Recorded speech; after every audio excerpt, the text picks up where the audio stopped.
उपवासाच्या बऱ्याचशा अशा तुम्ही रेसिपी ट्राय केल्या असेल, पण तुम्हाला आषाढी एकादशी स्पेशल मी इथे बटाट्याचे आपल्याला गुलाबजाम करायचे. एका बटाट्यात आपले 20 ते 25 गुलाबजाम तयार होतात. तसे चवीलासुद्धा अप्रतिम लागतात.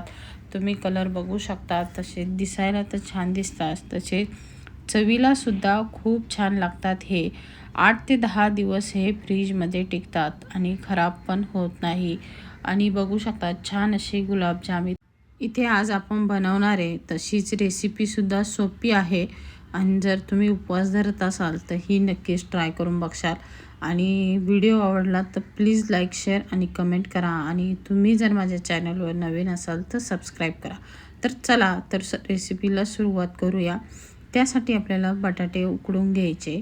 तर मी एकच बटाट्याचा करणार आहे. बाकीचे बटाटे मला भाजीसाठी लागत होते, मी ते साईडला ठेवले. त्यातला जो मोठा बटाटा आहे तो मी घेतला. त्याचे साल काढून घ्यायचे पहिल्यांदा आपल्याला बटाट्याचा.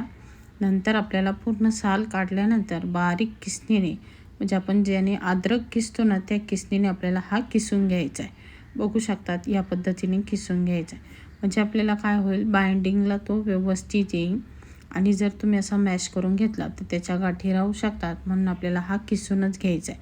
बघू शकतात बघा, हाताने जर दाबला तर खूप छान असा सॉफ्ट होतो आहे आणि ह्याच पद्धतीने झाला पाहिजे. आता पनीर घ्यायचं. इथं 50 ग्रॅम इथे पनीर घेतलेले बघू शकता.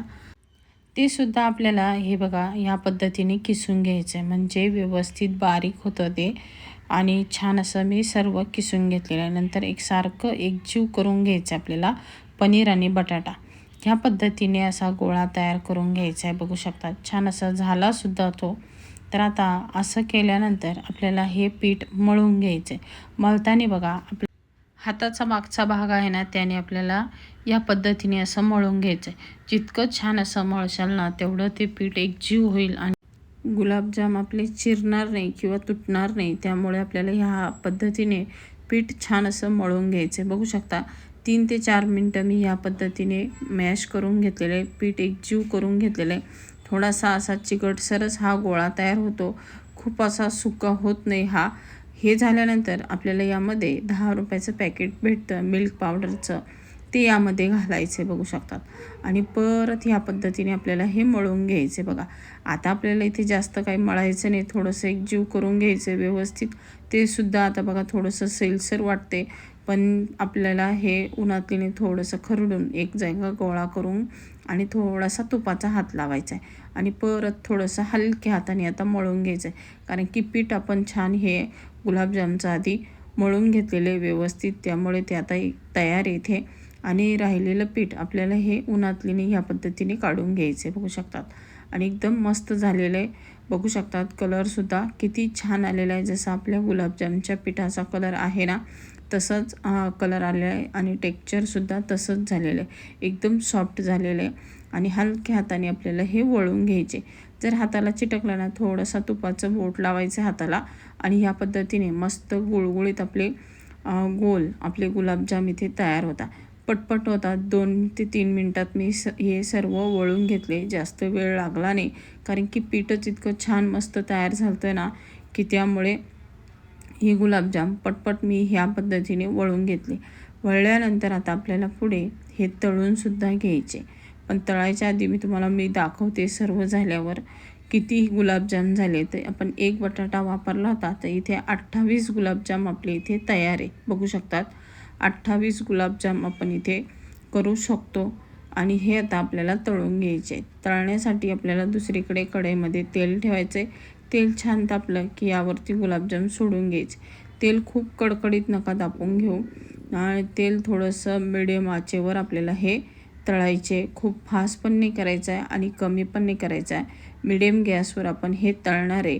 आणि हे यामध्ये सोडून झालं की लगेच आपल्याला उन्हातलीने पलटी करत जायचे, म्हणजे एकसारखं त्याला कलर येतो तळल्यानंतर. नाही तर मग एक साईड त्याची तळली जाते आणि दुसरी साईड तशीच सफेद किंवा कलर त्याचा थोडासा लाईट दिसतो. म्हणून आपल्याला उन्हातलीने लगेच असं पलटी करत चालायचं, म्हणजे ते व्यवस्थित तळले जातात.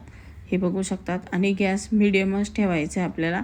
आणि छान बघू शकतात बबल्स असे वरती येत आहे आणि व्यवस्थित असे तळले जात आहेत. जसजसं तळत जाऊ तसतसा त्याचा कलरसुद्धा मस्त डार्क गोल्डन येत चाललेलं आहे बघू शकतात. ह्याच पद्धतीने तयार झाले पाहिजे. एकही गुलाबजाम यामध्ये फुटला नाही आहे, एकदम मस्त तयार झालेले बघू शकतात. आणि आपण याच्यामध्ये मिल्क पावडर आणि पनीर घातल्यामुळे याची चव, आपल्या ज्या गुलाबजामची चव आहे ना, सेम त्याच पद्धतीने येते आणि खूप छान लागतात हे गुलाबजाम. तुम्ही कुठल्याही उपवासाला हे खाऊ शकता. बघू शकतात छान असा कलर आलेला आहे आणि गुलाबजाम आपले व्यवस्थित तळले गेलेले. आता आपल्याला हे झाऱ्याने काढून घ्यायचे बघू शकतात. ह्याच पद्धतीने मस्त सोनेरी असा डार्क कलर आला पाहिजे आणि असेच गुलाबजाम आपले तयार झाले पाहिजे. आता हे आपल्याला एका प्लेटमध्ये काढून घ्यायचे. राहिलेले सुद्धा गुलाबजाम ही मी तळून घेणार आहे लगेच याच्यामध्ये टाकून बघू शकतात. आणि एकही गुलाबजाम याच्यामध्ये सुटलेला नाही किंवा तुटलेला नाही आहे. व्यवस्थित गुलाबजाम आलेले आणि त्याला चिरासुद्धा गेलेला नाही आहे बघू शकतात. आता राहिलेले मी सर्व घालून घेतले आणि ते सुद्धा ह्या पद्धतीने तळून घेतले. रेसिपी आवडली असेल तर प्लीज लाईक, शेअर आणि कमेंट करा. आणि अजूनपर्यंत तुम्ही माझ्या चॅनलला सबस्क्राईब केले नसेल तर सबस्क्राईब करा. आता बघा दोन्ही बाजूने छान असे मस्त तळून झालेले बघा. कलर बघा किती सुरेख आलेला आहे. ह्याच पद्धतीने झाले पाहिजे. आता आपण हे काढून घेऊ. सर्व तळून झाल्यानंतर आपल्याला पाक तयार करून घ्यायचं आहे. तर आता हे थंड होण्यासाठी साईडला ठेवून देऊ. छान असे आपले गुलाबजाम तळून तयार झालेले. आता एक पातेले घ्यायचं आहे. मोठं घ्या थोडंसं, म्हणजे गुलाबजाम त्यामध्ये फुगू शकतात आणि थोडीसं मोठी साईज ठेवा. आता इथे मी अर्धा किलो म्हणजे 1 वाटीचं प्रमाण घेते. अर्धा किलो साखर आहे, म्हणजे वाटीनं मोजली तर 1 वाटी मी साखर घेतली. त्याच वाटीने आपल्याला पाणी घ्यायचं आहे. आणि आता फास्ट गॅस करून ही साखर वितळून घ्यायची. आता साखर वितळत नाही तोपर्यंत आपल्याला चमच्याने हे ढवळून घ्यायचं, नाही तर खाली लागू शकतं. तर थोडीशी साखर वितळली की मग तुम्ही फास्ट गॅस करून आणि छान 7 ते 8 मिनटं हा उकळून द्या. हे बघा साखर वितळल्यानंतर मी 7 ते 8 मिनटं हा छान पाक उकळून दिलेला आहे. आणि हे बघा पाक आपला इथे तयार आहे. करायला आपल्याला जास्त वेळ लागत नाही, पटकन हा पाक तयार होतो. तर मी तुम्हाला चेक करून दाखवते पाक कसा झालेला आहे. खूप गरम आहे, थोडंसं थंड होऊन देते चमच्यावर आणि नंतर चेक करते बघा. ह्या पद्धतीने फक्त चिकट झाला पाहिजे इतकंच पाहिजे. बाकी आपल्याला याची तार वगैरे काही करायची नाही. हाताला घेतला तर असं चिकट लागला का हा पाक आपला तयार आहे. आता गॅस बंद करायचा आहे आणि आपल्याला हा थंड होण्यासाठी ठेवायचा. आपल्याला गरमच याच्यामध्ये गुलाबजाम ओतायचे नाही, तर कधी आपण गरम जर ओतलं तर खूप पाक गेल्यासारखं किंवा खूप पातळ वाटतं. तर बघा गुलाबजाम इकडे सुद्धा थंड झालेले, पाकसुद्धा तिकडं थंड झालेला आहे. आता आपल्याला काय करायचं आहे, हे दोन्ही थंड झाल्यानंतर आपल्याला याच्यामध्ये गुलाबजाम घालून घ्यायचे. त्याआधी मी तुम्हाला परत एकदा दाखवते बघा. तार वगैरे काही तुटत नाही, पण बोटाला चिकट लागतं आहे. ह्या पद्धतीने आपला पाक तयार झालेला आहे आणि थंडसुद्धा झालेला आहे. आता थंड झाल्यानंतर तुम्ही हे गुलाबजाम यामध्ये ओतू शकतात. ओतल्यानंतर आपल्याला 1 ते 1.5 तास किंवा 2 तास असं आपल्याला हे भिजत ठेवायचे पाकामध्ये. जेव्हा ते व्यवस्थित भिजतील ना ते गुलाबजाम, जसं भिजत जाईल तसे ते फुगत जाणार आणि त्याची साईजसुद्धा वाढणार आणि गुलाबजाम खायलासुद्धा छान लागणार. आता मी याच्यावरती झाकण ठेवते. आपल्याला हे 1 तास तसंच ठेवायचं आहे. 1 तासानंतर मी तुम्हाला दाखवते खोलून. बघू शकतात गुलाबजाम फुगलेले सुद्धा आहे आणि मस्त असे तयार झालेले, दिसायलासुद्धा एकदम छान दिसत आहेत. तसेच खायलासुद्धा खूप छान लागतात. हे बघू शकतात बटाट्याचे गुलाबजाम हे असं वाटतसुद्धा नाही आहे, इतके सुरेख असे गुलाबजाम इथे आपले तयार आहे. आता आपण हे सर्वसुद्धा करणार आहे. तर एका प्लेटमध्ये मी आता काढून घेते आणि मी तुम्हाला दाखवते बघा बोटाने दाबून. तर खूप सॉफ्ट झालेले, आतपर्यंत त्याचा पाकसुद्धा केलेला आहे आणि व्यवस्थित झालेले, कडक वगैरे काही झालेले नाही इथं किंवा चिरलेले सुद्धा नाही आहे. आता आपल्याला एक बाउल घ्यायचा आहे आणि त्यामध्ये हे गुलाबजाम काढून दाखवते मी आणि सर्व करते.